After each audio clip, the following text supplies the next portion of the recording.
Back in August, the 4th of August, we held our first webinar where we introduced 7 experts. And what's great to see is they have been engaged by businesses along the way.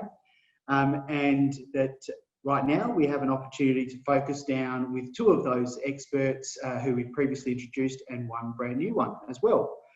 But before I move on, I would like to just acknowledge the lands that we meet on today and the traditional owners of the lands in which we meet, being the Ngarrindjeri people, and also the lands of the traditional owners on which you all find yourselves today.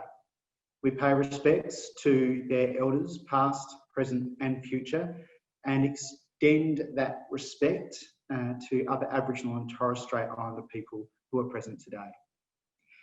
I would also like to recognise the wonderful support that we get from our many partners, but in particular for Experts in Residence, PIRSA, the Primary Industries and Regions SA, and also the broader government support that we get through the Australian Government for all regional development Australia bodies across the nation.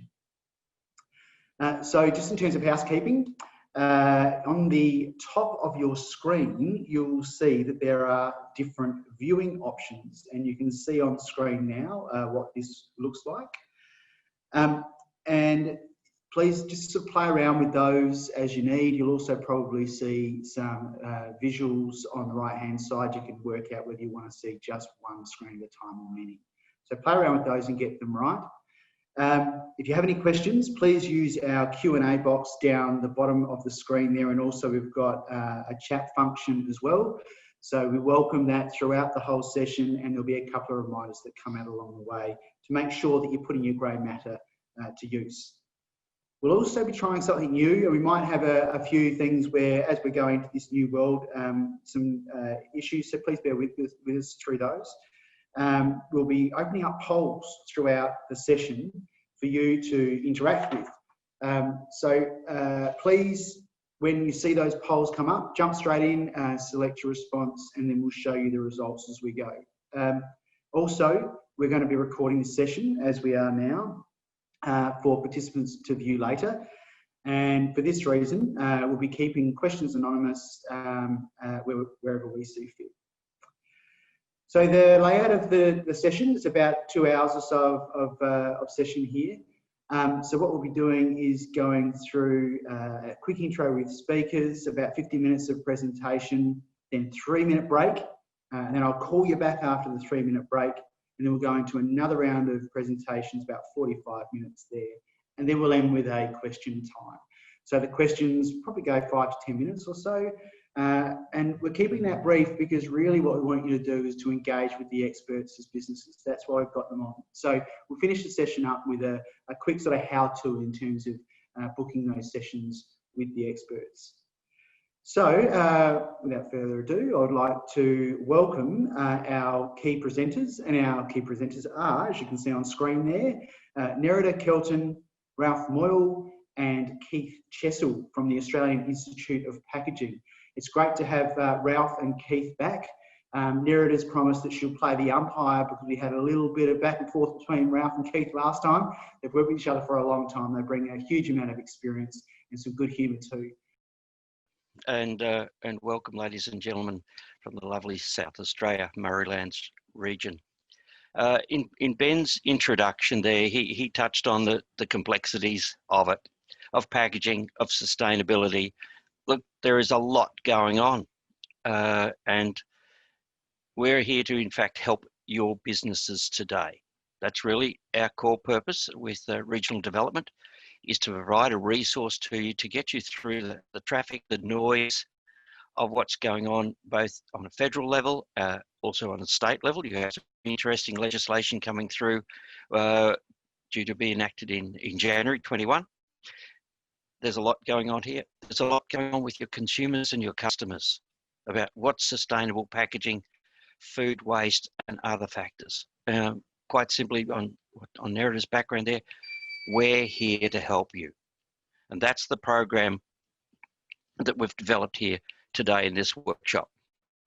I'm going to touch on these targets in brief amount of time. Look, it's a big topic, so we're really only going to touch briefly on each of these, sort of whet your appetite for what's going on around you, and look forward to more in-depth development when we get the opportunity to work with you one-on-one. I'm going to touch on the 2025 national packaging targets there across Australia, and that's all encompassing. So if your business needs, uses, or sells packaging, you need to be aware of that and what those implications are. And then you need to know the why. Why those rules? Why does it work one way and not another? So we're going to explain to you how does a recycling facility work, and most importantly, what they can and cannot handle. We're going to touch on the term circular economy that you might hear in various articles in news and media. What does that really mean? The fourth topic is going to be quite a tantalizing one for you and your particular business or organisation, is what does sustainable packaging mean to you? Because that's really important to engage all of your staff, your suppliers, your customers in how your business is encompassing sustainable packaging and what you're doing about it. We're then going to lead into some guidelines that will help you with that process. We're going to discuss different types and levels of waste and how to assist you and your team to work through that. We're going to suggest some ideas on how you can do an audit on your own business. And we're going to just touch very briefly on some case studies for future work. So ladies and gentlemen, what are these 2025 national packaging targets? Well, this quadrant here gives you an idea of what the guidelines are. And trust me, 2025 is much closer than you think for the amount of work that's involved to achieve these goals. But as you see in the top left quadrant, 100% of packaging to be either reusable, recyclable, or compostable. In other words, nothing goes to landfill. That's the opposite way of thinking about it. And you may think in my business, oh my golly, I'm not too sure what that means. Hopefully by the end of today, we will have clarified that. Top right quadrant, and this one's really perhaps the most sensitive and the most challenging of the lot. 70% of plastic packaging to be recycled or composted. Bottom left, 50% of your average recycled content across all packaging.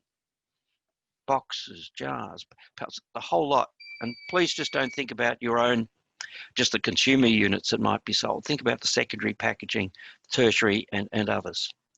And in the fourth quadrant, one where South Australia has actually taken the lead, phase out of problematic and unnecessary single-use plastic packaging. This is the new legislation that's coming your way very shortly. So across the nation, if they're the targets, where are we up to? Well, these results were done in 2017-18. I believe updates are due very shortly, but they paint a picture of the good and the bad and the ugly, to be honest. Where are we with the overall 100%? Well, at 88%, and it has climbed seriously since then. So that's looking good, isn't it? Next one's not. This is the plastics, 16%, the target 70%. This is the really tantalizing and challenging area for all packaging technologists. In fact, all business and all Australians, to be frank. The average content, well, it's now up to 35%, which actually exceeded the original target. So we're going to go pretty close to the 50% by 2025 if everyone continues progressing and reviewing their packaging. And certainly the problematic South Australians, you're very well aware of the changes coming your way in that area.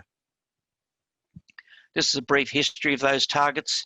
I think the only key point there is that the average was originally at 30%. The review found we were already at 35%, so they upped the target accordingly. There's a lot of work that's gone into getting it to those levels, but there's still a lot of work to go, and that's what we're here to share with you today. So where are those opportunities? And this is a real broad span. This update here will also be revised shortly, but the simple figures you can look there for where can we make changes is, if you look in the centre, 5.4 million tonnes placed on the market annually across Australia. But on the far right, you see only 2.7 is actually actually gets to be recycled. So only half is being recovered. So what happens to the other half, and where can those changes be? And this is kind of the area I want to start stimulating your thinking about in your own business, and where perhaps in future with the experts program, we can actually provide specific help to you in your place.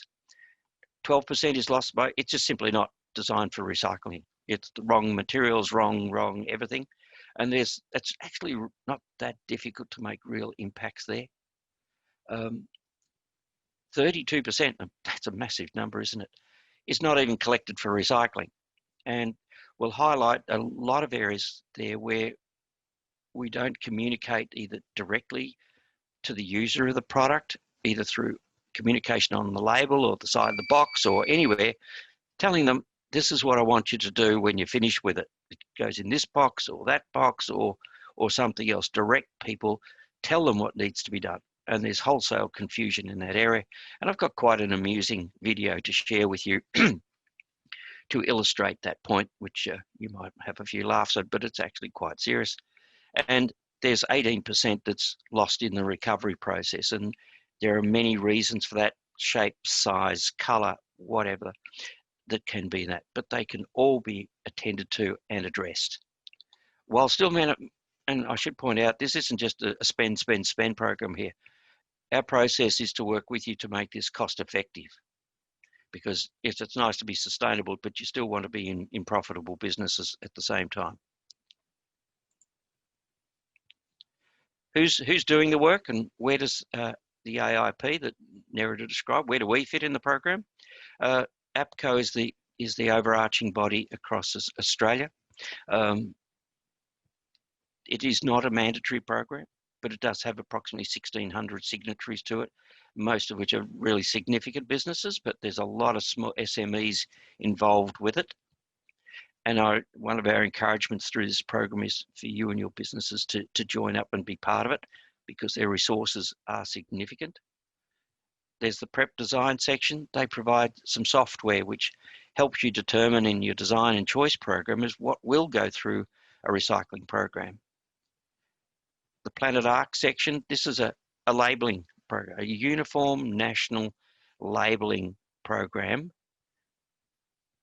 to guide consumers or the end users on what to do with the packaging, all of its components, when they're finished with it. I was once party to a program where we looked at all of those labels and logos that are unpacked. We found over 400 across Australia. No wonder everyone was confused. This is one single consistent program across all brands, the rest of it. All the retailers are totally on board with it. All the major FMCGs have been using it for a couple of years. It is really getting into the mainstream, and you two and your brands can be party to it. And last but by no means least, the best of the group here, in my very humble opinion, is the AIP. We conduct the education programs like today, sharing that knowledge with all sorts of groups in how to participate and be with the program. And we do this is a couple of quick snapshots, bit of fun, but we do take people, pre-COVID that is, to recycling facilities. You've got a couple of excellent ones in Adelaide, by the way, where we actually introduce people in and they can see for themselves how these sorting facilities work. And that's where we're going to go to now. You have your own bans and adjustments to come through. I'm not going to go into specific details with all of that, but I do suggest your business needs to be fully aware, particularly of these billboards on the side of what you need to do within your business to ensure that you're phasing out over the next 12 months key items and materials. And if you need assistance with those choices for suitable replacements, then certainly Keith and myself are available to assist you in that program. Here's another aspect of BioBag, and these are the kind of things that are popping up regularly, certainly in the South Australian marketplace. Now, a MRF, Material Recycling Facility, how does it work? Now, if you haven't been to a recycling facility, trust me, it's a very special experience. The aroma is like nothing I'm sure you have smelt before. It's tantalising and challenging at times, especially in the summer. But that's where all our rubbish goes, and significant parts of it. So this is somewhat of a complex slide, but I'm not apologising for it, because I want to bring out key factors in when you're making decisions about your packaging that you might have thought, hey, this will be fine. I may well now surprise you that it may not, okay? Because there's a number of factors to it. Let's start with the first one here. If the thing is coloured, well, in a lot of the recycling facilities, they sort rigid plastics, think milk bottles, soft drink bottles, meat trays, all of that kind of thing, using near infrared light. It refracts through it. Different polymers refract at different lights. They can sort them very quickly. This thing's traveling at a couple of meters per second because you've got hundreds of tons to do every day. But if the light can't travel through it, I'm sorry, even if it was PET, your soft drink bottle, but if it's coloured, I'm sorry, the light doesn't, it goes straight to landfill. If the label is so big or it's stuck onto the material that you can't see the material, guess what? It goes straight to landfill. So the choice of adhesives is really important. The inks, you probably never thought about that, and you really do need to have some discussions with the suppliers of your packaging to understand all these things, and that will be one of the outcomes of this. If they're water-based inks, there's not really a big issue with that. It can be washed away. But if they're solvent-based, they do, in fact, become a contaminant. When you're going to recycle the material again, you don't want to be adding contamination to it, particularly if it's going to be used for food applications.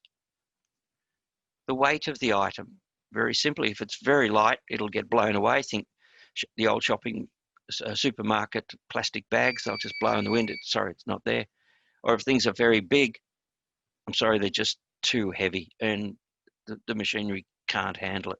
So there's a reasonable shape and size that will work through the recycling facilities. And we're going to have a bit of a discussion on that. The shape that it formats, that's really, it seems an odd one, but it is important. If it's left in a three-dimensional shape, it will generally be considered as a plastic. But if it's folded flat, the machines will handle it as paper. So if you've got, say, a cardboard box, folding carton, and you put it in a three-dimensional shape, there's a chance it can go to landfill. If you make it flat, it will go through and operate as a paper. And you'll probably say, gee, I never knew that. That is part of the communications that you've got to work through to understand in your selections of packaging materials and formats. How do you then communicate to your customers and your consumers as the best way to ensure they are following through on your aspirations to provide sustainable packaging for the South Australian consumer? This is part of the fun, folks. We're not going to spend too much on time. That's a very simple diagram courtesy of Visi on what a recycling facility works, which they've got them all over the country and New Zealand and other places. But when you're handling, these handle between 250 and up to 500 tonnes of packaging waste every day, you can see that these are a major scale factories, and their efficiencies and quality of output are just as important as the efficiencies and output of your particular business. This is a glimpse of one of them, I should say the corner of one of them, to give you some idea of the scale. Think of the height from top to bottom there as well, ladies and gentlemen. There's 3 stories there. And one of them, I counted over 75 of these mainstream conveyors. And as you can see, they're not small. So the cost of setting these up, the cost of maintaining them is significant. They're a big business. Now, with the assistance of the crew back in the office, I'm going to play you this video now. It does go for 4 minutes. You may well have seen it before. It's Channel 9 News. But I want to just touch on the confusion that's out there with the end consumer and how we've got to address it as a community of easing that confusion. If we could play the video now, please. Well, from the kitchen to the bathroom, our homes are full of plastic and all kinds of household waste. But do you know which products can actually be recycled? It can be really confusing at times, and Australian households actually produce 1.5 million tonnes of waste each year. So it's never been more important than now to know exactly how to sort it all out. And our reporter Lara Vella has been looking at the rubbish and telling us how we're getting it right and what we've been doing so wrong. Paper, glass, plastic, the staples of recycling. Sounds simple enough, right? People have put all sorts of weird things in their recycling bins. Lumps of concrete, car batteries, dirty nappies, and the systems to recycle them differ across the country, so there is quite a lot of confusion. So today we are busting those recycling myths to make sure your recycling efforts don't go to waste. Let's start with the bad, plastic bags. The dreaded plastic bag. People put these in their home recycling and they cause all sorts of problems at the recycling centre. They get caught up in the machinery, and that goes into your soft plastics recycling at the supermarket, not in your curbside bin. And see this biscuit bag? It's actually not aluminium. It is also soft plastic. The rule is if you can scrunch it like this, then it can go into the red cycle bins at supermarkets. Black plastic meat trays and coat hangers can also be a problem. It can't be identified again by the laser machinery, so it ends up in the waste, or it can get caught in the machinery. So leave it out. Now what about pizza boxes? So this one isn't too bad, doesn't have any lumps of food. It's got a bit of grease here, that's probably about the level of contamination you can accept. If there's more grease than that, what we suggest is people tear off the lid, recycle the lid and put this either in their home compost or in their waste bin. As for milk cartons, it's not as simple as it seems. We have two types. We've got the long life ones that have a foil lining. Fewer councils accept those than the normal milk cartons like this, which when flattened are treated like paper. And do you have to take the lid off this one? Lids are tricky. Our golden rule is if in doubt, leave it out. But one of the easiest ways to clean up your home is to reduce the plastic you're purchasing at the supermarket. Instead of buying everything in plastic, like our mustards and ketchups, go for glass. It's really quite easy if you have a good look around. We're lucky that we've already, gotten rid of those awful plastic shopping bags, but we can take it to the next level and use produce bags. These are about $16 for a packet of 5 from Howard Storage World, and they are amazing. They actually keep your fruit and veg also fresher for longer in your fridge because they're not sweating inside that plastic. Take your own plastic containers you already have at home, take it to the butcher, the fish shop, the deli. They're more than happy to use this. Or if you really want to scrap the waste, do what Queenslander Ellie Webb did, reducing her family's entire yearly household waste to everything inside this single jar. When you think about it, where does your rubbish come from? And it actually comes from the shops we buy it. So if you're conscious about how you purchase, then you just don't buy the rubbish. And it's not just the environment she's saving. I more than halved. I was down to probably about $30 a week for my groceries. Pretty good, hey? Something to aspire to. It's confusing though with recycling because every local council and every state has a different method of recycling. So the rules that are applying to one particular area don't necessarily apply to another. Do you wash your jars before you put them in the recycling bin? Or rinse out your the plastic milk bottles as well. Well, no. See, I do. I run them through the dishwasher, but the other day, Tim said to me, why are you bothering to wash them? They just go to be recycled. I mean, and then that suggestion there is that they are contaminated and need to be washed. I'm confused. And I thought the pizza boxes were okay if they had a bit of food on Can't tell you how often I stand at the bins and just keep putting the lid down to read the instructions, open. No, it's confusing. It is confusing and it's hard to get right. Yes, it does take research. And if you move to another council area, you need to start researching again. I'll tell you what I can do, what I am going to do is I'm going to think about whether I can buy something in glass as opposed to plastic. That's easy. OK. There's a start. There you go. There's a start. All right, thank you. Oops. All right, thank you. Now we're back on track. That little snippet sort of said all about the confusion. It's real, isn't it?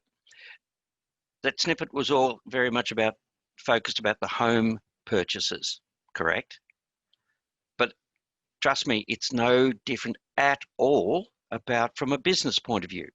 You make the same transactions, you make the same choices, but you need appropriate information. And yes, the lady there did save a good deal on her groceries. Well, I sincerely hope through this program we'll save you a good deal on your procurement budget as well. The choice is going from plastic to glass, an interesting, tantalising one, which I won't delve into today, but it's not quite as simple as that. And advice. Well, there's certainly the labelling program I touched on for you. But as parts of it there, please take that, the confusing, if not humour of it, but translate into your own business and say, how can I make that work? Okay. So back to the recycling facilities themselves. In essence, most of them were built of the order of 20 odd years ago for a market, and what they wish to collect, sort out and then sell. Keep in mind, they're all profitable commercial businesses, just like yours. So they need to make money to continue their business on. This is really all they're looking for. Paper, two types of plastics, aluminium, glass and steel. That's it. They don't want batteries. They don't want pooey nappies. And trust me, that comment about pooey nappies is true. I've had the unfortunate pleasure of being on the belt when they just keep coming through. And not only is it just disgraceful, it's a health and safety hazard for those working in the recycling facilities. This is really all they're after, okay? What these operations do not want, and I could fill this with many pages, is all of this stuff. So it's a bit like your own business, and I'll pick on Murraylands. You grow great citrus fruits there. So what you want to receive into your operations is great, wonderfully ripe, round, colourful oranges.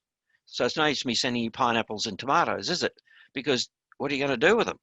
It's a waste. It's the same kind of story. They only want to receive things that work through their operation that they can onwards process and sell.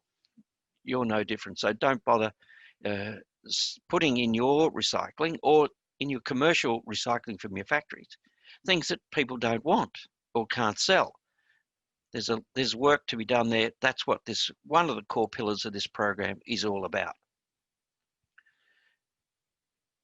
Circular economy or closed loop, tomato, if you like, but it's a way of thinking which we really do have to assist people to transition with. A lot of people consider today it's just a linear thing. You buy, you use, you dispose, that's it. No, the whole aspect is reuse. And it's a far more efficient, far more cost-effective process than just recycling. As you saw from those video slides, recycling is a really expensive process with very low margins.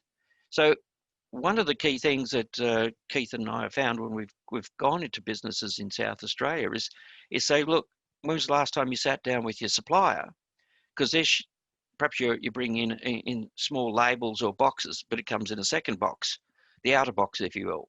Well, you're now throw recycling. Well, why don't you send it back and get a credit for it and save the money on it? It will have many reuses. To rethink with how you work with your suppliers and how you work with your customers to reuse materials. You all use wooden pallets, for example, with CHEP or Loscam. That's a reusable item. That's a circular economy item. So extend that thinking. That's what circular economy is all about. Think wooden pallets, think circular economy. You're on the way there. It does require some further work to do, but that's what it's all about. Closed loop, much the same thing, but it's more about designing and making use and then reuse. And there's some assistance that can be offered to you there with a great story. And think about this, how you're going to project your business and the steps it's taking to your customers and end consumers. This is all part of a good story to tell. Now, what is the story you're going to tell? Sustainable packaging is a term used ad nauseum these days, and that's fine by me. Everyone's talking about it. But how does it fit your business? How does it work in your operation? quite frankly, you and the owners and controllers of the business have to make a clear statement. This is what it means to us. It might just be our packaging sustainable. We get our water from this source. We get our electricity and services from that. We do all these other steps. That's what you believe in. That's fine. But how do you define it? And here's some documentation, either through Sustainable Packaging Coalition in the United States, the other EDP environment. Look, there's plenty on the web to assist you with that. But I think it's really important that you have a clear picture in your own mind, in your own business, of what does it mean to you, because you're going to have to communicate that to all your fellow staff members, communicate it to your suppliers and to your customers, and then follow that program through to really put your business in a far better position without substantial costs, okay? Now, this is one key thing. I'm just throwing it out there to tease your mind, okay? Sustainability meets the needs of the present without compromising the ability of future generations to meet their own needs. And that was from the World Commission back in '87. This hierarchy of reduce, reuse, recycle, and renewable is really important, okay? Note recycle is not on top of the list.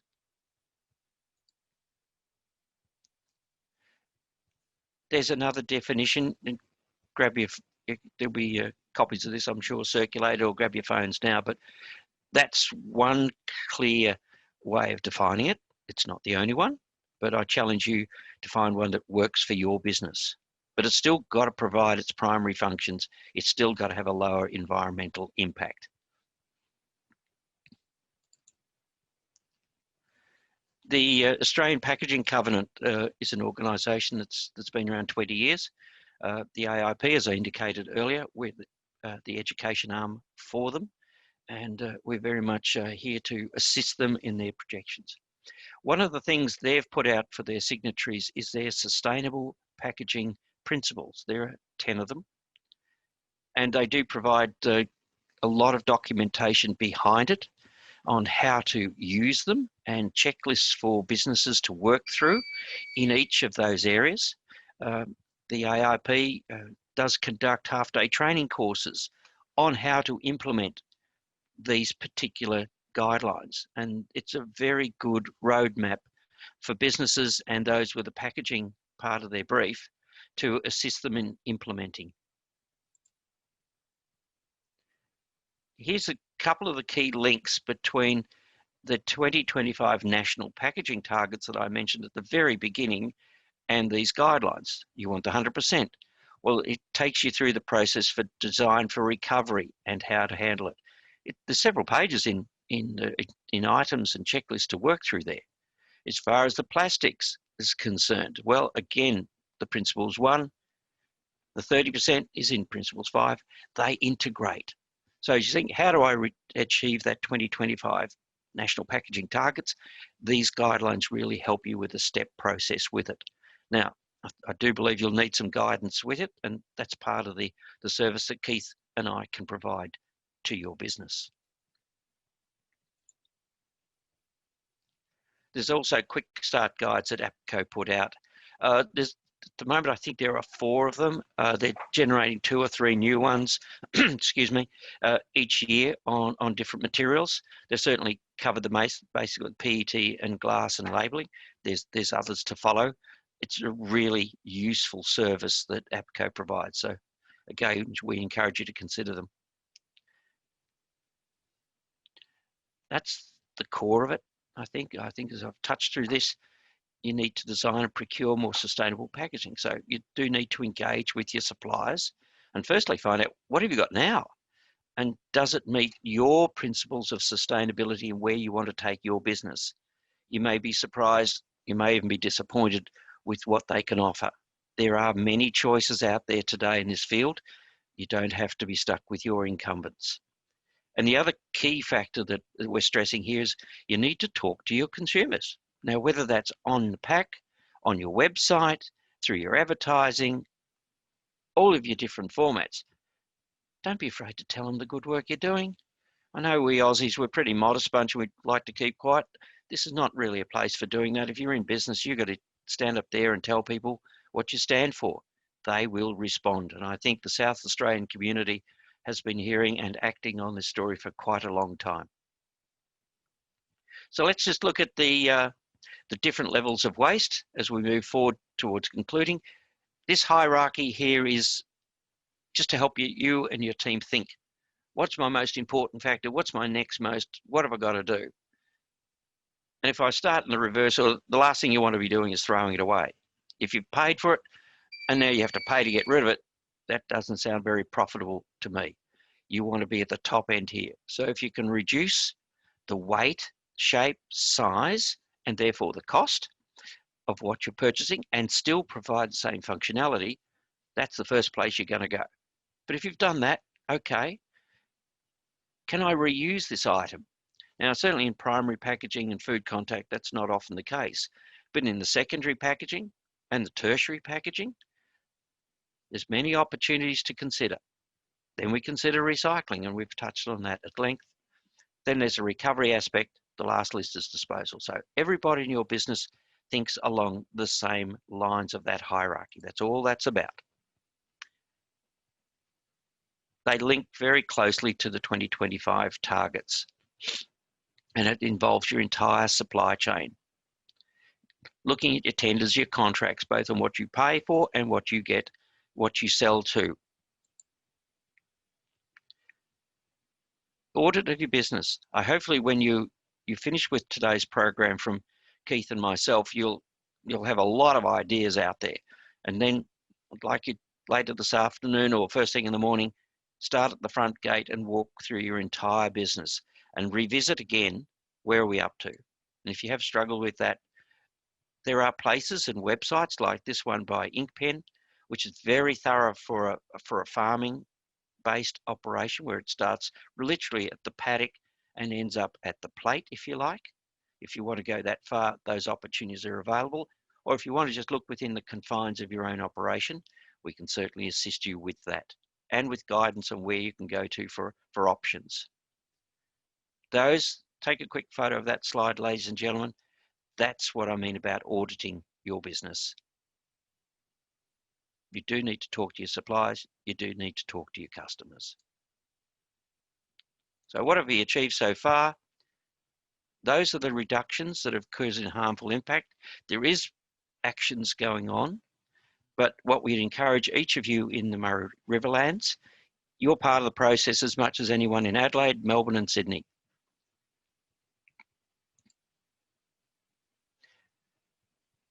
I'll leave you with this homework and case studies, is to take away from today, can you answer all of those questions for me? If not, well, if we wish to go further with the Experts in Residence program with it, which I'd love you to, those are the 6 questions I'm going to be asking you in the very first session. And that's okay if you can't answer all, we will help you with all of them, okay? You're not left on your own in this process. We are here to help you. Now, thank you for your time, ladies and gentlemen. I hope you found that introduction to be stimulating and enjoyable. Hopefully I've stirred up a wee bit of confusion and myths regarding with that video, but ask you to replicate what can you do in your business to improve this situation. So we're here to help you. And now I'd like to hand over to Nerida Kelton, who will take you through the next part of the presentation. Thank you, Nerida. Okay. Wonderful. So the first thing that I would like to do is ask you a question. So we're just going to pop a poll up on the screen, please, Catherine.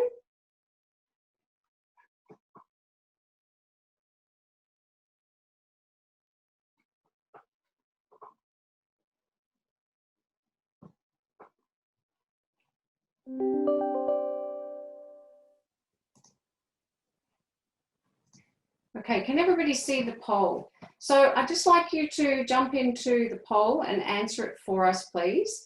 So which do you believe is more important for your business? Sustainable packaging, food waste and loss, both are equally as important. So if you could all jump in now and answer that poll, that would be wonderful.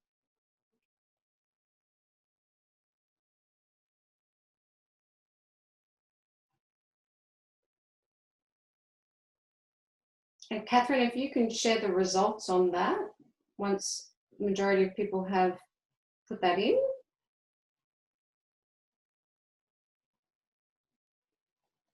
So both are equally as important, 71%. Wonderful. Now just keep that to the back of the end of the session today, and we're going to ask that question again. So thank you for that. Now I'm going to talk about the Australasian Packaging Innovation and Design Awards. And the reason that I'm going to show you this is to actually show you what good innovation in sustainable design looks like.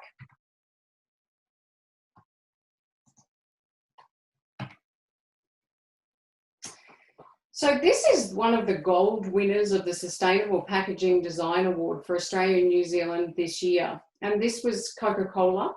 And one of the reasons that they won Retail Pack is because they actually moved all of their SKUs over to a recycled content, so post-consumer recycled rPET. And the technically innovative aspects of this and why the judges gave them the award was because they moved everything from sensitive warm-filled bottles all the way through to their aseptic dairy bottles to the same post-consumer recycled rPET. They significantly reduced their use of virgin materials. They increased their post-consumer recycled content back into their bottles, and they improved the lightweighting of the bottle along the way. The silver award winner was Earthwise.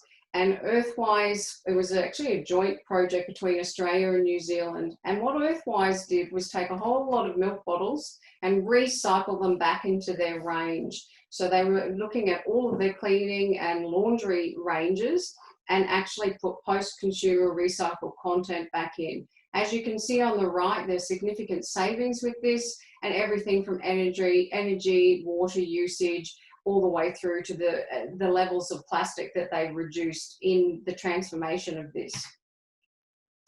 The other winner that we had was a dairy creamery over in Western Australia, Brown's Dairy, and they moved their gable-topped cartons to a renewable material. So the paperboard is FSC certified, it is a renewable material, and it's the world's first fully renewable carton package that's been made available for dairy.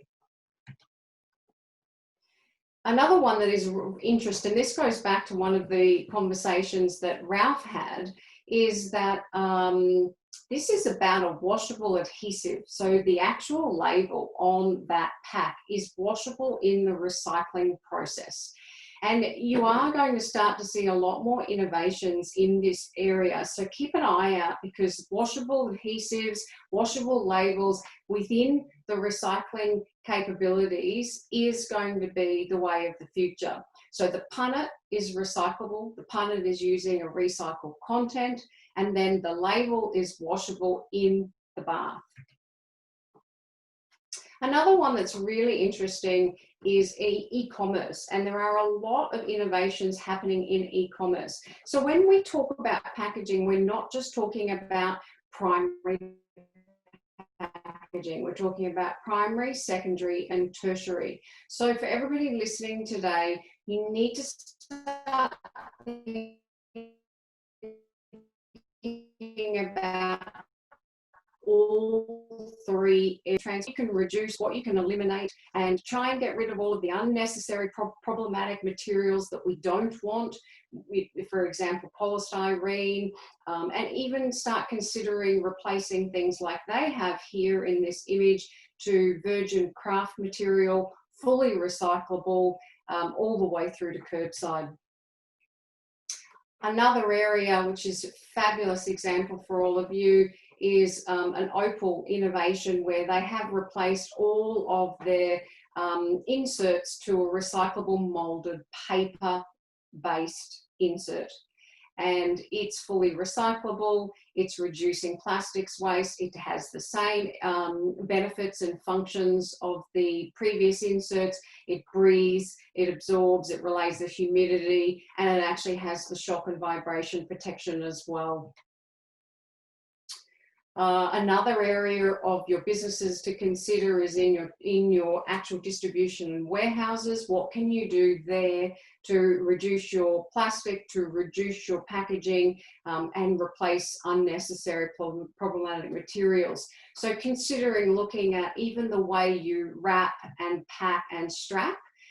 And this is an example of stretch wrap that's actually 100% recyclable. But one of the areas with the stretch wrap, and again, keep an eye out because it is moving this way, and talk to your suppliers, is that this is actually, the way that it's designed, it actually provides less film at the start. So not only is it recyclable at the end, but what you're purchasing at the start is actually far more beneficial and more sustainable than a lot of other things that are on the market at the moment.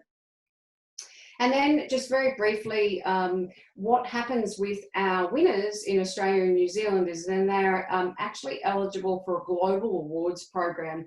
And Australia and New Zealand has done very well since they've been a part of the World Star Awards program, because they're remarkably innovative in design down here. So we're quite proud of what happens in packaging and innovation here.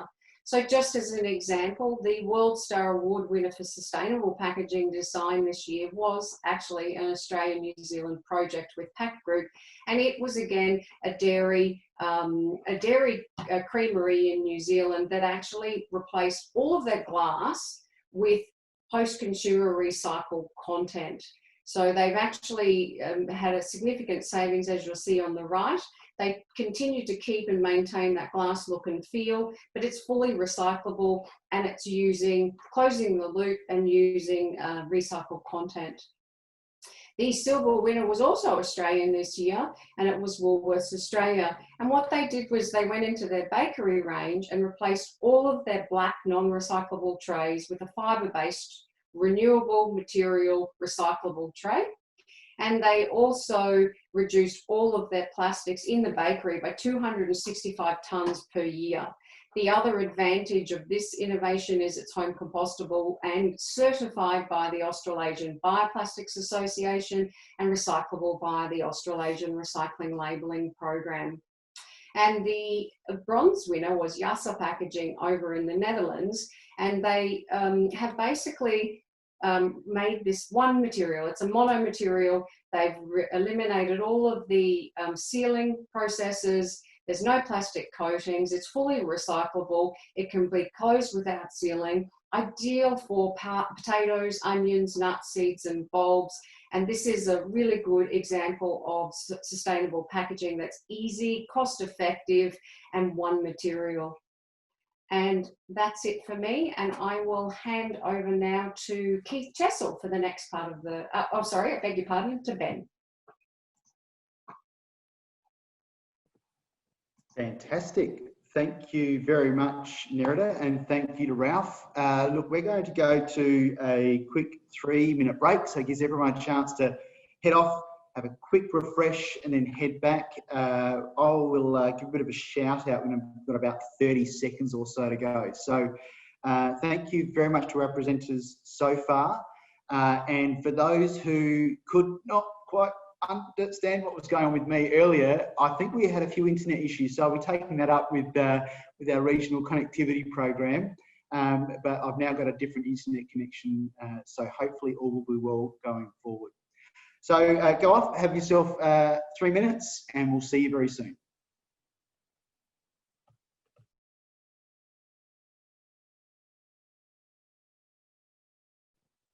Okay, so hopefully everyone's settling back in. We have got a great presentation coming up on packaging's role in food waste from Keith Chessel. So you might notice there are a few delays here and there between speakers. The reason for that is we're actually handing over control to the speakers, and so we're trying a few new things out, including the pop-up quizzes as well, which did actually work out quite well before. That was great to see. So we'll be able to wrap that back in toward the end when Nerida does a bit of a summary.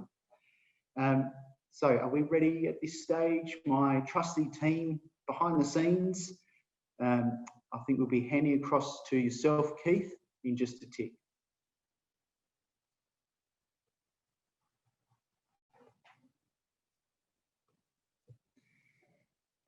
Just while we're transitioning across to Keith, if you're not already aware, our body, Regional Development Australia, Murraylands, Riverland, recently released our strategic plan, and our vision for 10 years is for our region, Murraylands and Riverland, to be recognised internationally as a world-leading circular economy.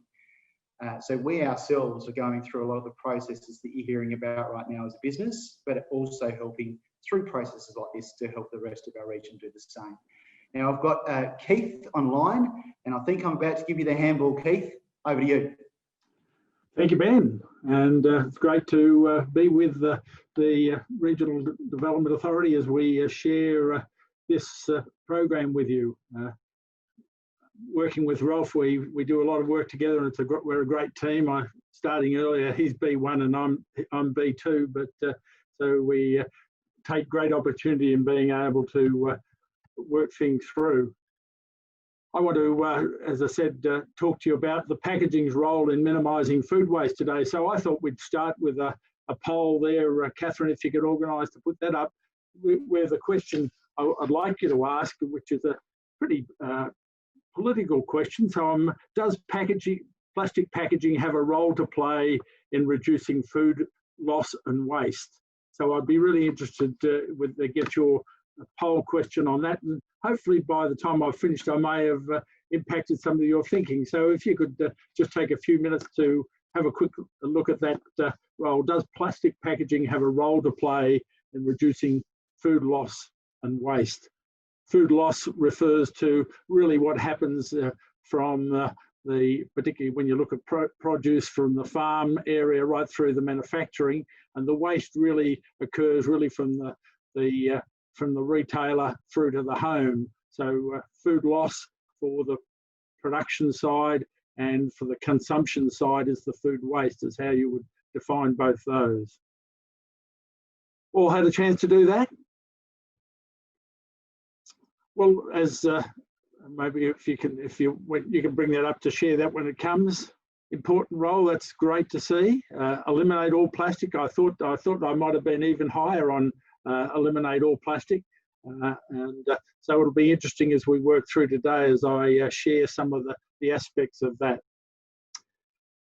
But as I said, I'd like to look first of all with you of the food waste picture, and it is a big picture, and I want to be able to, I'm not changing that, so is someone else doing that?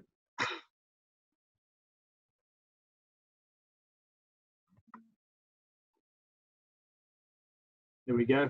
The big picture. So when you look at the whole range of issues around the world, it is a big picture. And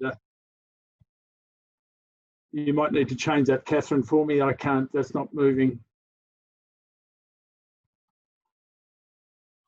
So it's a 1.3 billion tonnes of food is lost or wasted each year, and the United Nations Sustainable Goals developed back in 2014, 17 goals, which was covering a whole range of areas, but the target 12 there, the responsible consumption and production, really looking at food waste. A target from that was really to halve the global per capita food waste area of 12.3. Would you change that again for next one, please? And back on the 29th of September, which is really only a couple of weeks ago, we celebrated the first International Day of Awareness of Food Loss and Waste, and really helping Australians in particular, but it was a global exercise, but we tried in Australia to start to help people understand what the issues were with food loss and waste. Because one of the, as well as not being able to feed people around the world, because we can certainly feed a lot of people with all the food that's thrown away, is the opportunity to reduce the environmental aspects that come with food loss and waste. Next slide.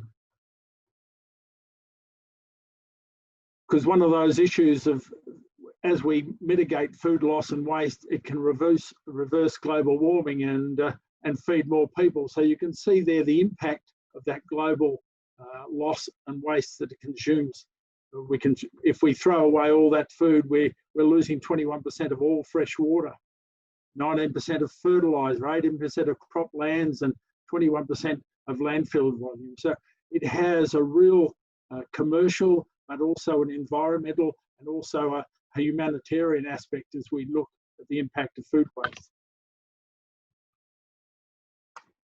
So Australia adopted, so when we come down from the global area, we come down to the Australian area, and $20 billion of food waste is seen each year. And so Australia, back in 2016, committed to this food waste strategy of halving our food waste by 2030. So we're on the way, and there's lots of things still to be done.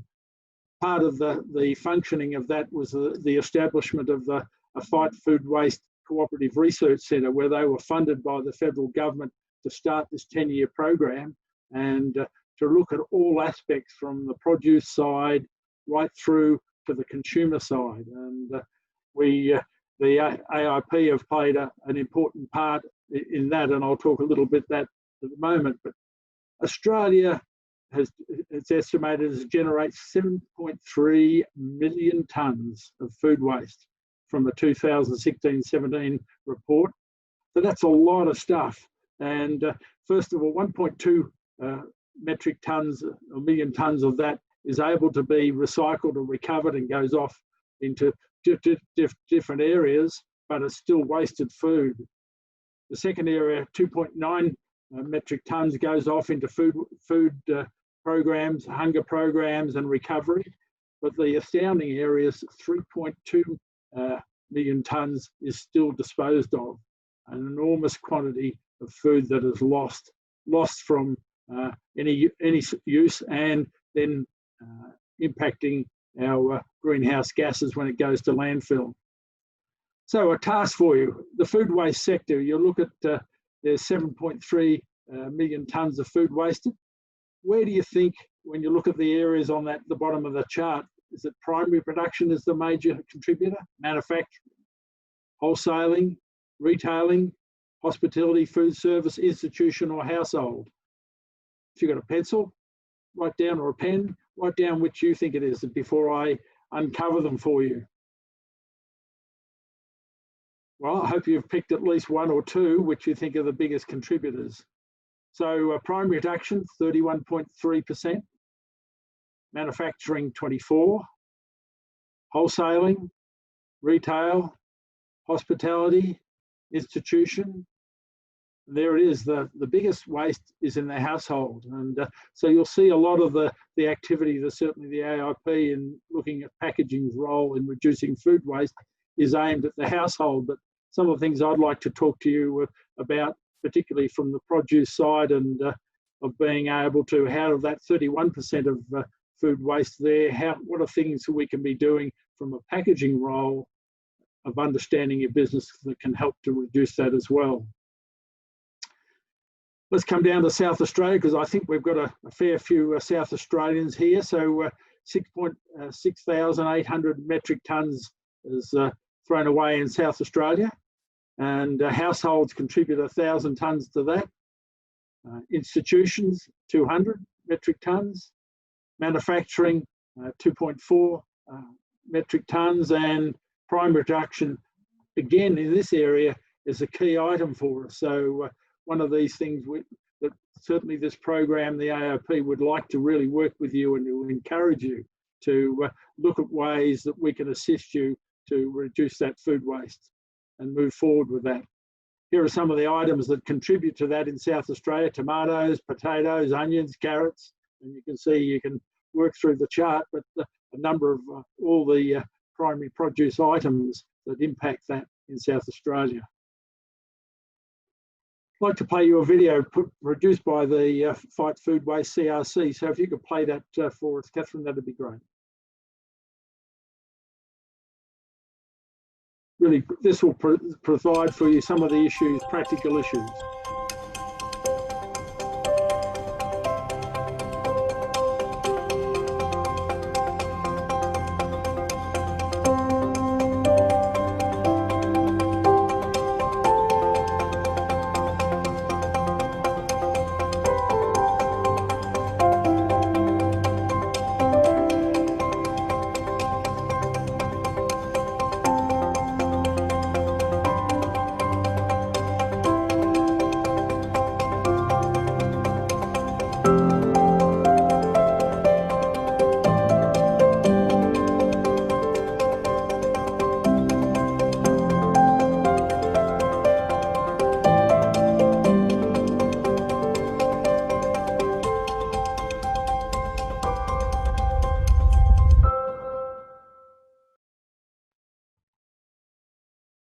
So I hope you're able to take some of those tips. Move to the next slide for us, Catherine. So being able to see how some of the practical things that you can do to help minimise food waste. And I'd like to now really focus a little bit more on packaging's role in that, and to move you through some of the practical areas that may assist you in that. Next slide, please. Ralph talked about the 2025 national packaging targets. Well, balanced against that is the national food waste targets, and there is a balance, and it requires some clever thinking and understanding of what you're doing, because often sometimes in reducing food waste requires more packaging, and so understanding how to do that, and that's the role that Ralph and I would like to be able to understand, in not only in sustainable packaging, but how can we balance up those scales and at the same time be able to contribute towards that 2030 target of halving Australia's food waste and saving you money and also reducing the impact on the environment. Next slide, please.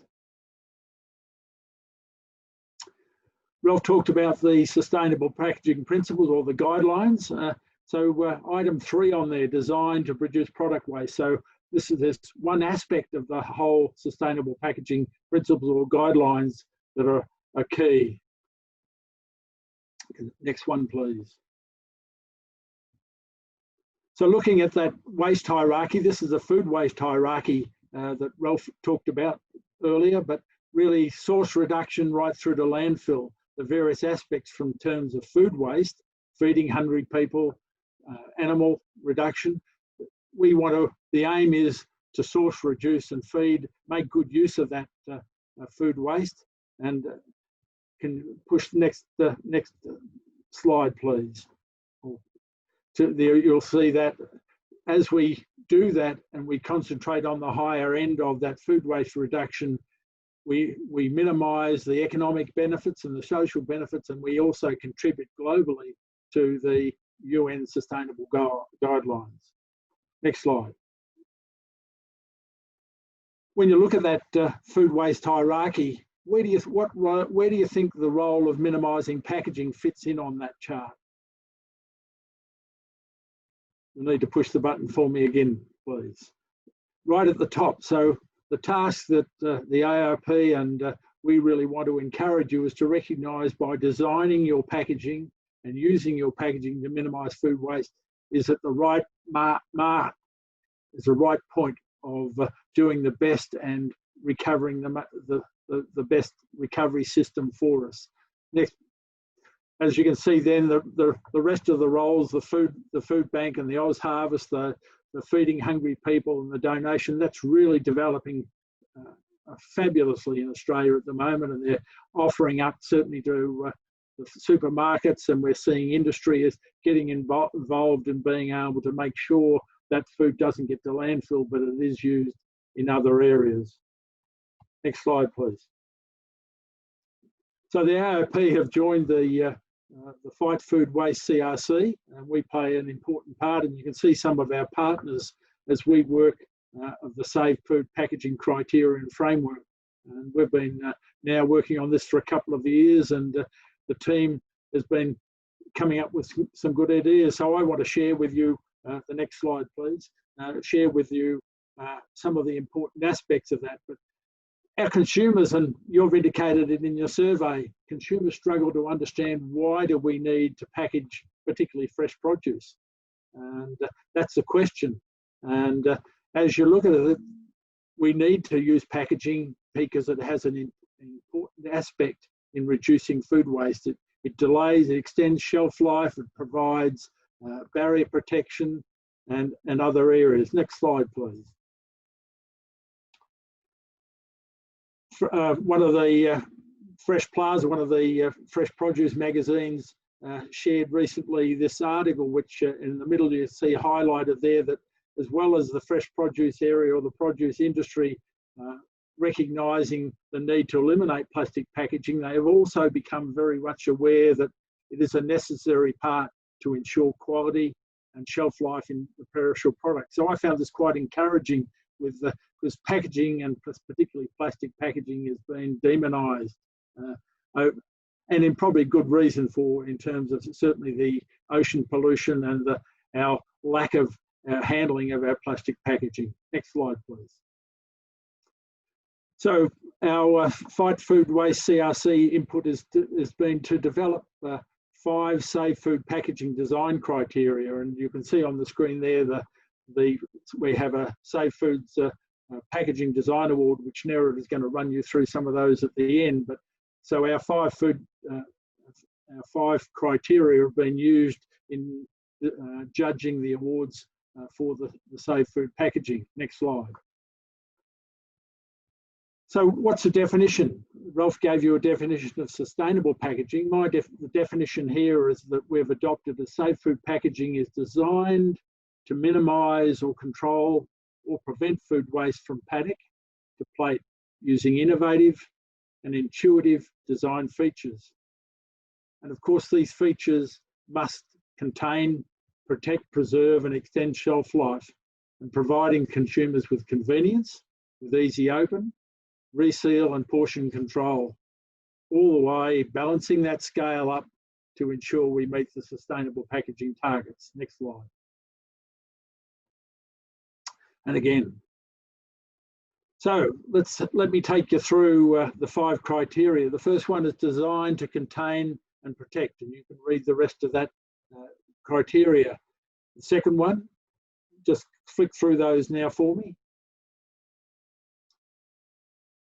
There are our 5 criteria, and I'm going to take you through, particularly I'm going to focus on items 1 and 2. The next slide, please. I'm going to focus on 1 and 2 because it really focuses on the produce side with you, rather than a lot of our criteria is designed around reducing that 34% of household waste in designing, making sure our packaging really helps the consumer to use that product. But in looking at the initial design criteria for your packaging, you need to consider both the 3 key areas: your primary product, your secondary product, and your tertiary product, because that design needs to come together to ensure that you contain your product, you protect your product.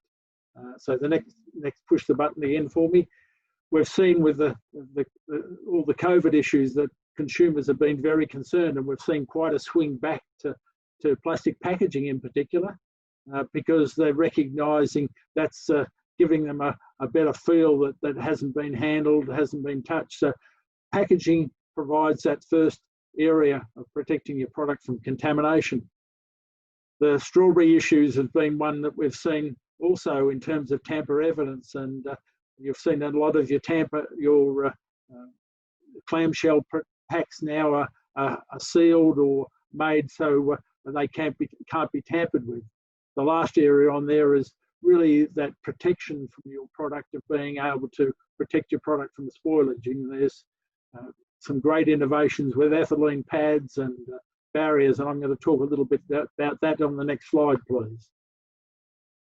So as you look at your next button, as you look at your pack, you need to be able to first of all start with your primary pack and make sure your pack and your secondary pack and your tertiary pack, that load, you've got a good pallet program, and your pallet load will transport and in warehousing and both distribution, and you don't end up with a load looking like that photo of a product, even though it's stretch wrapped, not contained correctly. So I'd really encourage you, in my 50 years in the food industry, spent a lot of time in designing our product packaging, of making sure I did transport trial testing. There are facilities available that where certainly through the Opals and the Vizies can undertake transport testing for you, but there are also independent organisations that can undertake transport trials and simulate good distances to ensure that your packaging will handle temperature and also handle the rigours of Australian roads. So next slide, please. So barrier packaging, and as we look at our second criteria, designed designed to preserve, enhance product appeal and extend shelf life.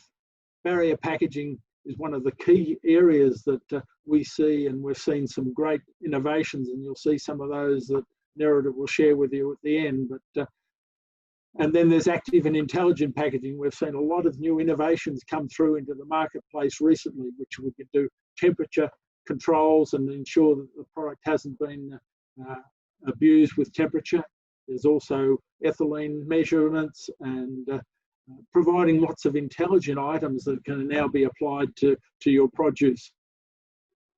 And certainly one that's been around for quite a while, the whole modified atmosphere packaging, or MAP, or then you can see EMAP, and then vacuum. And we've seen in the last probably 2 or 3 years, vacuum skin packaging, particularly for a lot of meat products, where they've been able to extend shelf life significantly through being able to provide a barrier, but also evacuate any issues where you get oxidation or other product deterioration. Next slide, please.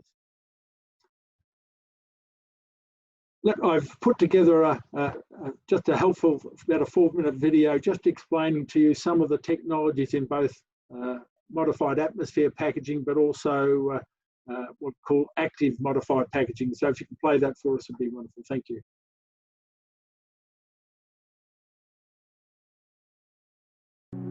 Packaged foods are part of our busy daily lives.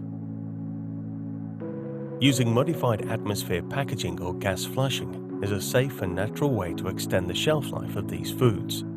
By adding a gas mix to the packaging, MAP can increase the shelf life from 50 to 500%. It uses 3 main gases: carbon dioxide, nitrogen, and oxygen. Products are packaged in a single gas or a combination of these 3 gases depending on the physical and chemical properties of the food. Modifying the Earth's normal breathable atmosphere within the package makes the product last longer, and that opens up more possibilities when it comes to shipping. As your product stays fresher for longer, you can now safely transport them further without worrying about the quality. Using MAP to pack your products extends the shelf life so you're able to store food safely for longer, so this significantly reduces waste.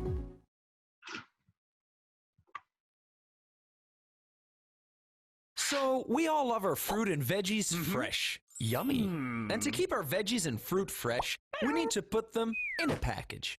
But did you know our fruit and veggies each breathe at a different speed? And if they can't breathe well, they go bad. To breathe well, they need just the right amount of oxygen to pass through tiny holes in the packaging. Unfortunately, our current packaging has holes that are either too big, too little, or they have no holes at all, meaning 30% of all our fruit and veggies never even makes it to the market fresh, and that's a waste.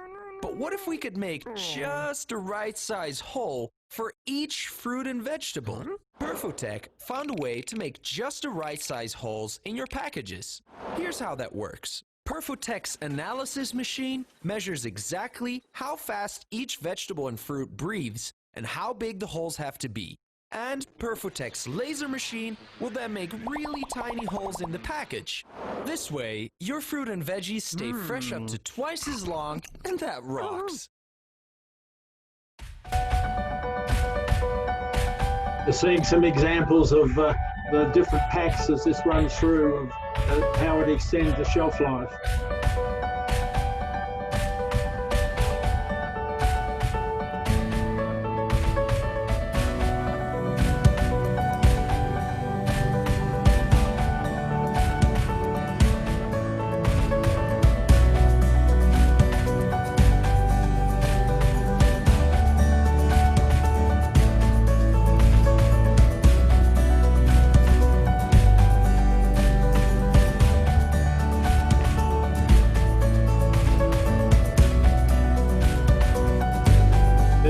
Some examples of what the active modified packaging can do to your product.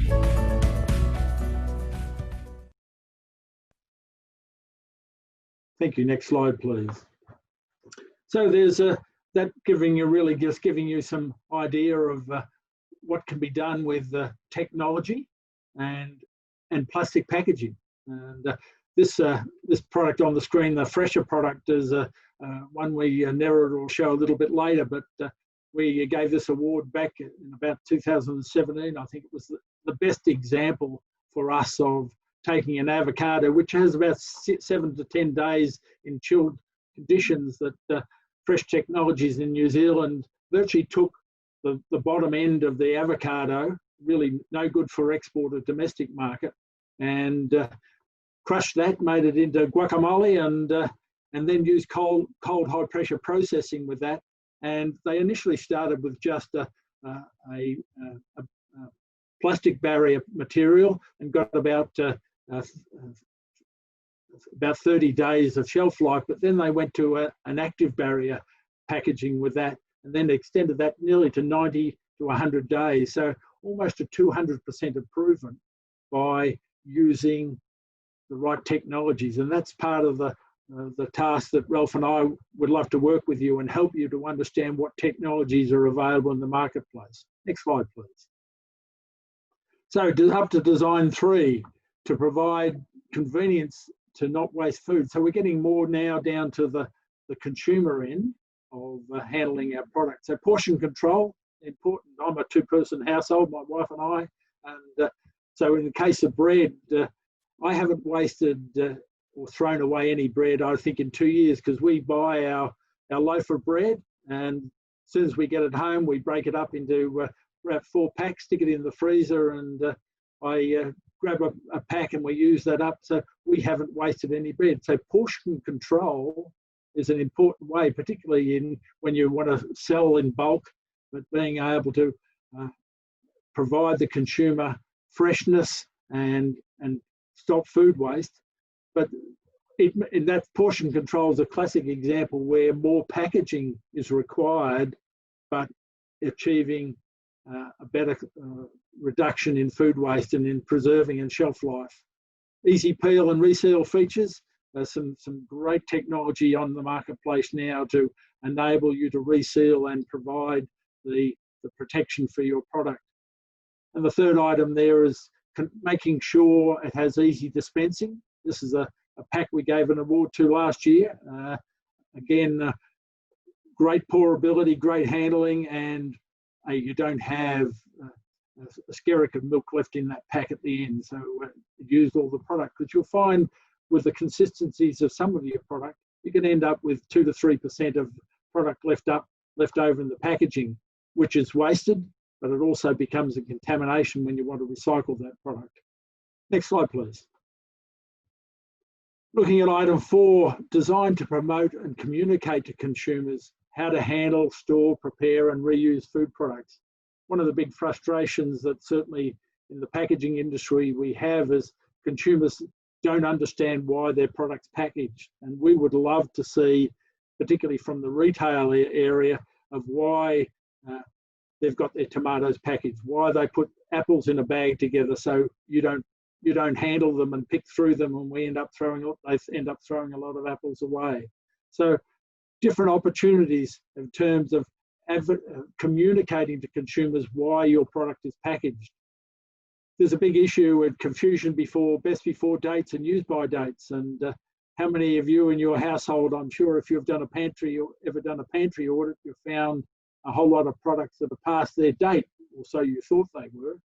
Nothing gets thrown out of my place unless I've done the smell and the taste test with it. And it's an important part. The best before means it's best eaten by this date, but it doesn't mean it can't be eaten after that date. Used by technically means that you shouldn't use it after that date. But I've had 2 products in the last 6 months where I've written to the company and said, hey, this product was 6 months past its use by date, but because it was in the freezer, it was still quite adequate, and asked them to rethink their use by date information, because most people would have thrown that away. And then recipe ideas and sealing instructions, all good ways to help consumers make sure they use and reuse their food products. And move on to our last criteria, please. As we look at the design to the 2025 targets, Ralph's talked about those 2025 targets. So we want to make sure, and this is one of the key roles that Ralph and I will play with, assist you with, is to make sure you're meeting the sustainable packaging guidelines and the 2025 targets, working with the guidelines of Ellen MacArthur and the ISO standards. But the end, and especially the Australian Recycling logo, of making sure that you're a member of ABCO and you're putting the right, your package will be recycled and will have the right information. Next slide, please. So there's the 5 principles, and there's all the breakup of those principles. We'd love to share and help you understand those further. So give us the opportunity to do that, and we will be able to help you not only understand sustainable packaging, but how you can also ensure your product gets to consumer in its best form and won't be wasted. Next slide, please. Very quickly, as I finish off, one of the important roles of packaging is a minor contributor to the greenhouse gases. And if you just click through each of those for me, you'll see that the carbon footprint of packaging if you just click on each one of those to drive that through, you'll see that in the case of meat, packaging is less than 1% of the carbon footprint. So if you throw away a pack of meat, the packaging component, but the meat component is a huge greenhouse gas. So understanding the life cycle of your whole product is an important area. So just move on to the next slide for me. And so life cycle analysis is an important area for you to understand, and I won't go into the detail of that. So move through the next few slides for me, and as I talk about it, we want to help you also understand that in life cycle assessment, there are streamlined processes that we can help you understand what the benefits. And if you look at this slide, which is a really interesting one, this is a greenhouse gas emission breakdown chart, and showing carry bags. And you can look there at the craft paper bag. Everyone wanted to go out of the plastic bag into the craft paper bag. Well, the environmental footprint of a craft bag is extremely high compared to a reusable plastic bag. And you'll see down the low density polyethylene bag for life down there has a very low footprint. And so where was the banning of the single-use bag a good idea? From an environmental footprint, no, it wasn't. But certainly from a litter and a contamination, we needed to be able to ensure we had soft plastic recycling and happening around Australia, and so you could put your soft plastics into your recycle bin. At the moment, it's a no-no, but there are programs. Nestle have got a program running in New South Wales now to test how that will happen. Next slide, please. So to get you thinking, a couple of quick finish-off activities. If you're next slide, looking at this, here's 6 packaging or container or box produce items. Which one of these boxes or crates would best produce protect your product? You can give a score to that, but there's no right or wrong answer, because in some cases here, one of these items, your produce, it's different produce for different items, but is a cardboard box, is a calcium carbonate box, which is totally waterproof, or is a reusable crate better? An EPS box or a wax carton? They all have a different role to play, and or a wooden crate. I'm sure some of you are using wooden crates. So score that up, and let's see how you rated those in terms of what's the best item to produce to protect your product or your produce from damage. All had a chance on that one. Let's move to the next. There's the score. So the returnable crate, that's good. That's Ralph talked about that before in terms of recycling's great, but the plastic crate where you can reuse it, as long as the whole footprint works out well, and you need to work those things through, as an important area. Let's go to the next slide, because the next slide asks you the same sort of different question in terms of which would be the best sustainable packaging option for your produce. So the same product, but rather than being the best to protect, we're now asking put the poll up. Let's get you to rate that one for us. We'll see how you went with that one. I'd be interested to see how which one you thought was the best sustainable packaging option.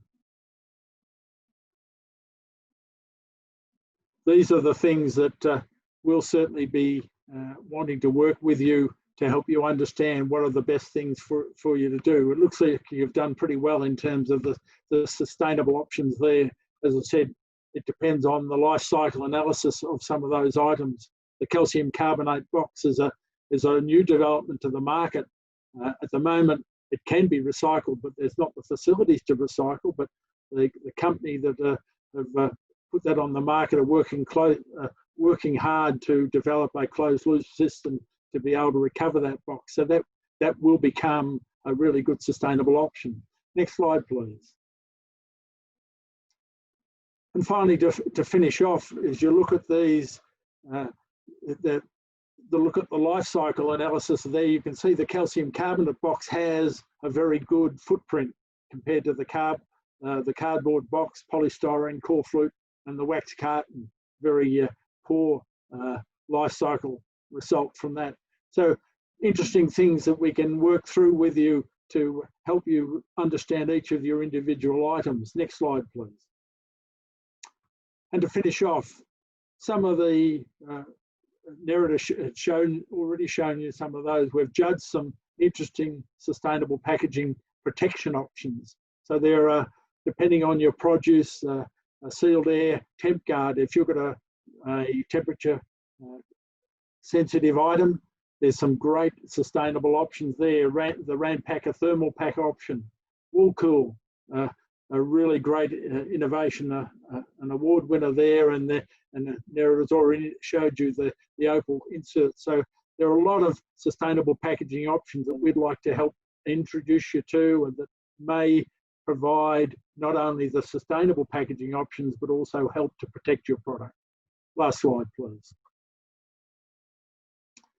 So there's some homework for you, or some additional things that you can take a slide of, and there's some great videos there that will help you understand some of the aspects and websites that will help you understand what your packaging role can be in that. I'd like to hand to Nerida now, and she's going to take you through some of the Peter Award winners that I've been able to judge on both of these, and there's some great entries there. So thanks, Nerida. Thank you, Keith. So just while we're getting the slides ready, what I'm going to talk to you about is safe food packaging design innovations. Now, Catherine, I can't see the screen again.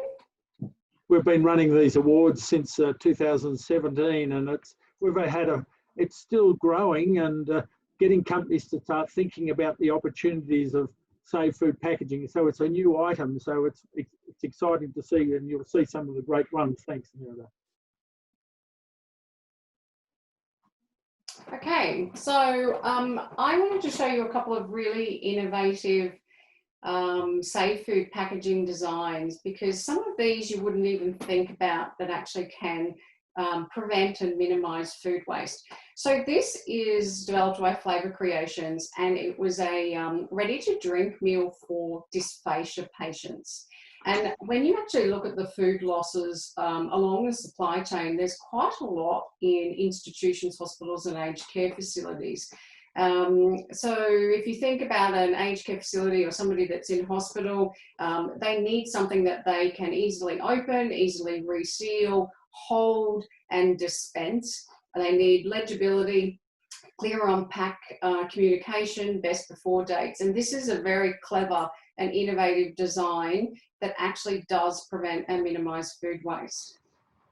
The next one is the one that Keith talked about, and this still is and still remains this the best practice example of what you can do from farm to plate. And this does everything from the reduction to the transformation of a product, all the way through to the on-pack communication for the consumer. So for all of you out there, everything that you are ploughing back into field, unnecessarily, that you can then transform into a new alternate commercial product, whether it's an export market or a nutraceutical, and then taking that to the end users is something that we would really recommend that you consider. This one also extended shelf life really remarkably by 90 days, which is significant for avocados. The next one is Wool Cool. Again, a standout that is for insulation. And at the end of the day, this is a really, really simple product. It's coarse wool. It's wool from the underbelly of a sheep that can't be used for anything else. It can't be used for material or clothing. And it has a thermal and natural insulation. It's compostable, it's biodegradable, and it minimises humidity, absorbs moisture. And the best thing about this is it's sustainable. So it replaces polystyrene, it replaces all of the unnecessary problematic materials that we do not want in secondary and outer cases. And it has a natural cooling system. One of the things that Keith did touch on is the whole conversation around modified atmosphere, EMAT, skin packaging, vacuum packaging. And when we have been judging the safe food packaging design category, we have seen that this is a standout innovation. So significantly minimises food waste, but it also extends shelf life. An extension of shelf life obviously minimises food waste. So again, if you are in this area, we would look at, start thinking about skin, vacuum, modified atmosphere, and coming up with things that can extend shelf life. This is very clever. So this was designed by chefs, and it was designed with a lot of research behind it to actually take a month's worth of portions for a standard household of 4 people and put them into reusable packs. So the idea is that you can refill them, you can reuse the containers, and you can actually have consumer convenience. They're actually working on this at the moment in some new designs, so we're really looking forward to seeing what they come up with. Resealable, minimises food waste, clear on-pack communication, and reusable, clickable, stackable pots. This one actually goes back to the small portion control, accessible design, inclusive design concepts where it's easy to handle, it's easy to open, it's easy to reseal. It has the Arthritis Australia 8+ accessibility rating, which is the absolute highest. So this is ideal for institutions, aged care facilities and hospitals as well. It's extremely legible, clear communication on pack, and it also has the easy and very large overhang easy grip pull feature, which allows people to actually open it without wasting food as they open the packs. This again is another innovation in aged care, in hospitals. This was an innovation by HealthShare New South Wales, which actually was extended out as now a national program. Similar concepts, but when you are in a hospital, you don't feel well, you might have had an operation, you might not be hungry, and what they tried to do was reduce the portions, make sure that they were resealable, make sure that they were easy to open so that people weren't wasting food.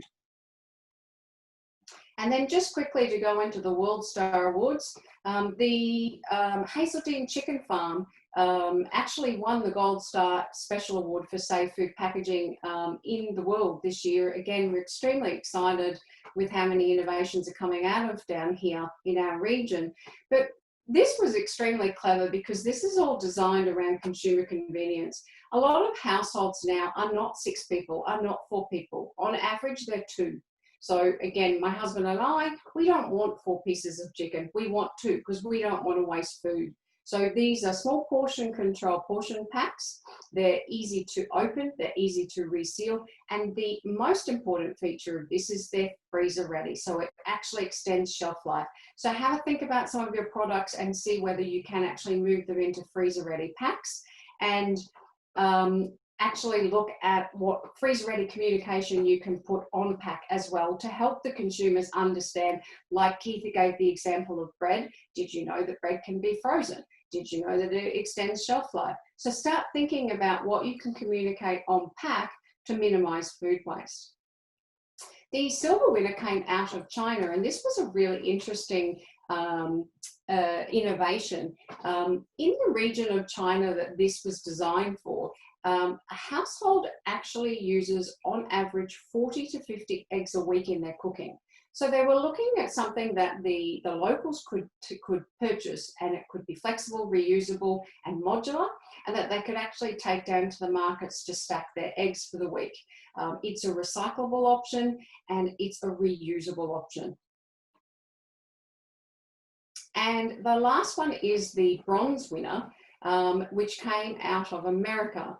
And it is for consumer convenience, it's reusable, it's stackable, it's leak proof, it has vented and non-vented options, it's microwavable, it can be reused over and over and over again.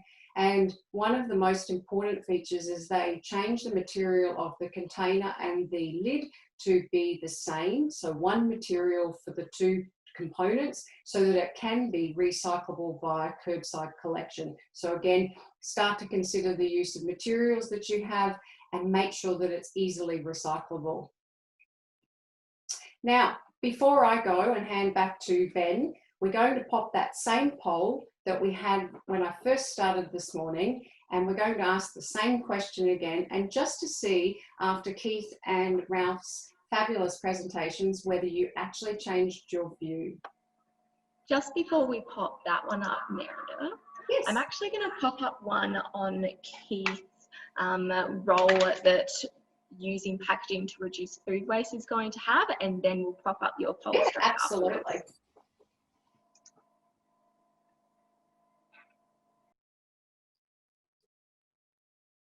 So Keith's question is, does plastic packaging have a role to play in reducing food loss and waste? So same question again.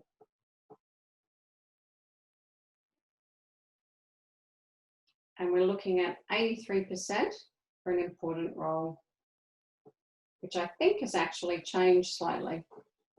Thank you, Catherine. And we'll pop the other one up. We always like to do the similar polls at the start and the end, just to see after you've heard a few new things, whether you change your view. So again, which do you believe is more important for your business? Sustainable packaging, food waste and loss, both are equally as important. And I think we were sitting at about 71% before, with both as equally as important. And we're at 80%, so we have had a shift, which is wonderful. So I'm going to thank you very much for listening to Keith, Ralph and I for today. We really hope that you have actually gained something and you can take away some learnings for your own business or even for your household. I encourage you to take that next step on the next stage and engage Ralph and Keith. They have between them over 100 years of experience in this industry. So take it and run with it and get as much information out of them as you can, because they are here to help and they absolutely love helping everyone. So I would encourage you to take that next stage and start having the one-on-one conversations with Keith and Ralph so that they can actually transform your business and make sure it's not only sustainable, but that it's minimising food waste wherever possible. So thank you, and I'll hand over to Ben. That's great, Nerida. Thank you very much. And thanks to Keith as well. Some fascinating information there. We've got huge amount of creativity that we can bring to this problem. That's the beauty of it. As businesses, you can find your pathway. We've seen all kinds of options there, right through from using wool that wasn't to be used elsewhere, through to some of the more conventional packaging and even the gasification of food. So there's plenty of options there. It's a matter of working with our experts to find the best pathways forward for you. So we'll go into a quick Q&A. We have gone a little bit over, so we'll make this one probably only about 5, maybe 10 minutes. What you'll see is on screen, we've actually got a new function here as well. So we are trialling a fair few new things here. So bear with us if there's any technical issues. But this is an upvote function. So for publicly viewed questions, you can do a thumbs up. And if you like that question, in effect, they'll just bring it to the top. So it'd be great if you guys, you see a question you like, put your thumbs up and we can move on through to that. So look, I'll just kick it off with the first question. And that first question is to the entire panel. I'll go broad, so let's just throw it out there. I can see that everyone's online and we're off mute, which is great. And we'll try and keep the responses pretty brief as well from our experts. As a business, what would be the main reason for preparing for these targets? And I'm just going to throw that straight out. I'll go quickly first, Ben. I think there's two factors to look for. One, there's some legal obligations coming through from legislation, so I think that's mandatory. So that's self. I think there's the other aspect of what does the consumer want from your business, and who do you want to attract as either increased sales or increased number of consumers. And I think across the whole FM, fresh fruit, meat, the whole consumers are looking for something more, as well as being safe. I don't think there's any compromise on food safety. They're just wanting to do a better job for the planet. If you can communicate with them properly, I think you're going to get a preferred business. So I think there's money to be made here as well. In a great creative space. Now, Nerida, you had your hand up. Yeah, absolutely. And I always talk about environmental impact, and what I try to, one of the messages I try to project is we all have an environmental impact. We all have an environmental footprint, and your businesses have an environmental impact.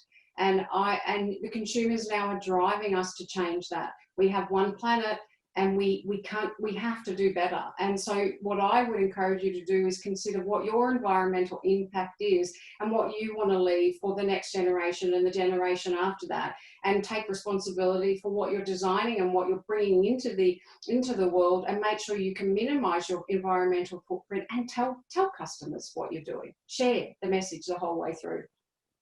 Fantastic. Couldn't agree more.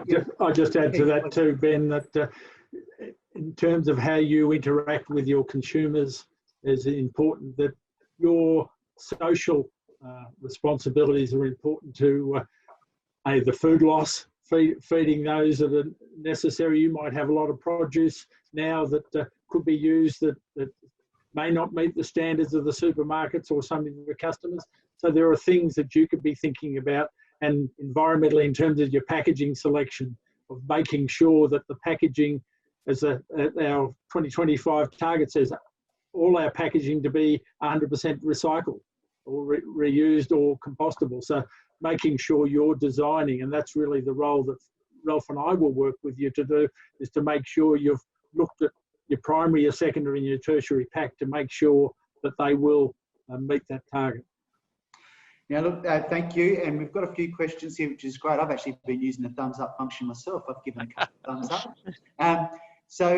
First one, Keith's just put his hand up, said he'd like to answer this, which would be great.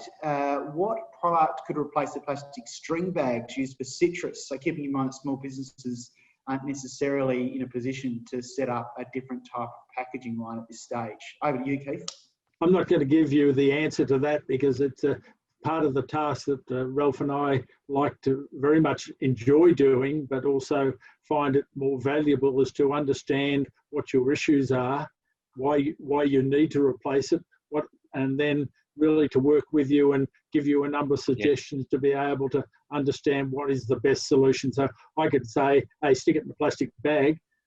That might not be you probably don't want to hear that answer, but we want to know in terms of the breathing issues and what all those areas. So we really need to work with you to help you come up with the best solutions. But we've got just time for one more question. Sorry, Ralph, we've got about 1 minute to go. Okay. I'm going to give you about 10 seconds. Oh. Well, the answers may not be what you'd like, but we'll provide you with the facts that how it occurs. We're not here to take emotional debates, political debates. Just the scientific facts we're going to work with and explain why we make this particular suggestion. Thank you. And that actually goes to, we did have one other question around sort of the rising cost of this and being passed on to consumers. And I think that that's one that we're all very mindful of, but I'll just use Ralph's response to that. Not that I'm the expert, but in effect, let's just go with the fact base here. And this is what you have as businesses at your disposal. You've got some people who understand the facts here, can break through any of the myths and can put it in context within your business. So This is, in effect, if you're out there thinking, do I engage or not, you're going to get a very straight line, very pragmatic response from our experts who will demystify the space for you. So, look, I'm conscious that we would have loved to have given more time to questions, but in a way it's a bit of a teaser because you're not going to get all the answers here because what we want you to do is to actually engage with our experts. We've got, as was said by Nerida, over 100 years worth of experience in the space. Yeah. They're all key. They're all key. Let alone the three of the experts that we've had on today. So look, the appointments are now available to be made with Ralph and with Keith. And so what we're doing is we're opening that up, and they're going to be every Monday going forward from 26th of October, so that's next Monday, through to the 14th of December. But there are a limited amount available. So you really need to get in, you need to book those online appointments as quickly as possible. You can see the link down there on screen. Just follow the links. If you end up losing this one, it'll be online, so don't worry about it. We'll post this. Anyone who's attended will be letting you know where it is. So once you've logged on and that's been verified, you'll be able to see your appointment times. So look, I'd just like to move straight into a big thank you to the presenters that we've had on today. A big thank you to our friends at PIRSA who are making this possible, along with our wonderful staff here who make sure that all things run as absolutely smoothly as possible. And we get these critical issues out to demystify, but then provide the opportunities for businesses to enter to really understand what it means for your own context. A presentation like this necessarily needs to be a bit broad. We want to get the main issues out. The opportunity is that you've got experts who will look into your business and will help you understand what it means for you. So look, from the whole team, we would like to say thank you very much once again to our participants, our experts would like to say thank you very much. And to the audience, thank you very much for attending. We had some good numbers today. We do have a quick response. We really value feedback at all levels. So there is a Survey Monkey that we would love for you to have a look at after this webinar finishes. So please take the time to go into that. It gives us a bit of a sense of who you might be. It also then helps us understand how you found this presentation, and then also gives us a sense of how you're finding interacting with RDAMR, Regional Development Australia, Murraylands and Riverland, and anything that we can take out of that as well. And I'm now looking over to my team to see if there is anything that I've missed. And I'm not getting any big jumps or screams. I think that we're okay. So look, thank you all again. And please engage in the process that you can see on screen there. Thank you all.